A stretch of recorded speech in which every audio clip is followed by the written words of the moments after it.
Hi, it's Terry Vanover. Good to see everyone today. I'm Terry Vanover with Choosing to Rise, and today's topic is dealing with the Disneyland dad. Now, that's a term it's an old term, so maybe we should talk about dealing with the Disneyland parent, because it does happen that sometimes that happens with moms. I know that from a personal experience. I know that happens both genders, but there's this term going around called the Disneyland dad, and that is a parent who spends time indulging the kids while shirking the parental and the disciplinarian responsibilities. So that's where that term comes from. So today I'm going to share 3 tips if you're going through a divorce or you've been divorced and your ex is a Disneyland dad or a Disneyland parent. I'm going to share some tips for how to deal with that. So the first thing you need to do is perhaps reframe your thinking about how your ex might be feeling. For example, you might be looking at this as, it's not fair, it's really terrible, he's not thinking about the kids, he's really shirking his responsibility.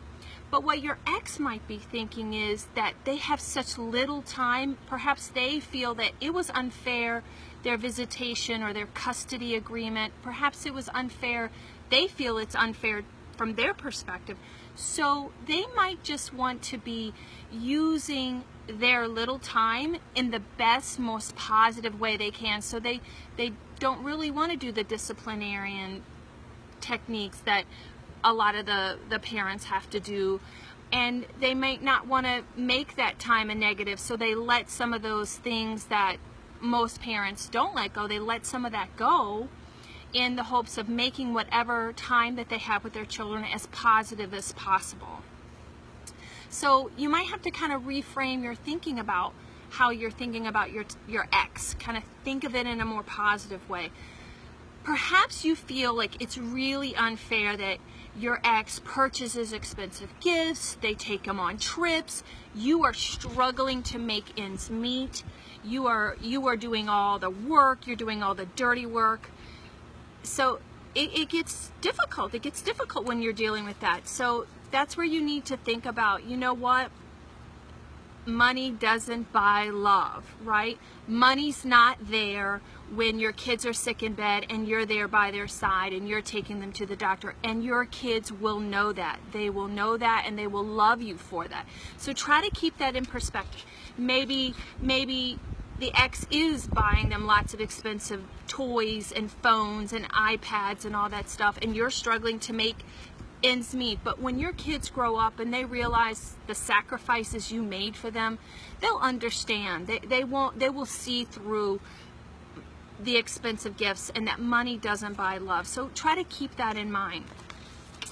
So maybe you're feeling it's really unfair that they get to do all the fun stuff. They don't have to do the parenting and the disciplining and going to the parent meetings at school when they get in trouble and all that kind of thing. So if you have a relationship where you can communicate with your ex, perhaps letting your ex know in a calm, rational way that, how does this look to the children, right? Don't make it about you, because it isn't about you. This is about putting your children's needs first. How does it look to the children when they have 2 parents who are on such opposite extremes?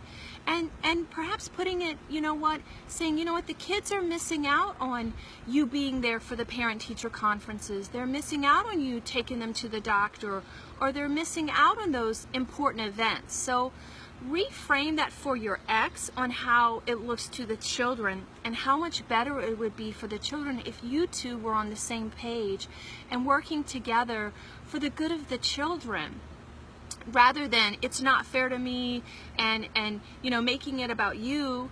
And even though you might have legitimate feelings about how your children are being treated, look at it from the children's perspective. And that's what it's really all about when you're going through a divorce. It's about the children, putting their needs first. Because ultimately, if your ex is not there for those important events, if your ex is shirking the responsibility, think about how your children feel.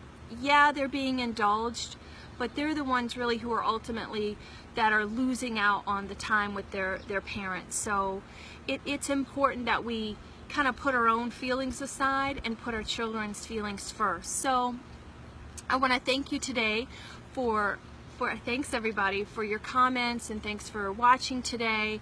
I appreciate you listening, and I know that some of you are struggling through your divorce. You're feeling overwhelmed. Maybe you're struggling with an ex who will not co-parent with you, who will not work with you. Reach out to me, because I want you to be the best parent that you can be. I want you to learn some strategies and learn some techniques for co-parenting with a difficult ex. That's what I do. So reach out to me at terryvanover@comcast.net, and I'm happy to share some resources, give you a session, and talk about how we can get you parenting and get you through your divorce without being legally, financially, and emotionally devastated. So I'm Terry Vanover at Choosing to Rise. Reach out to me at terryvanover@comcast.net. Have a great day.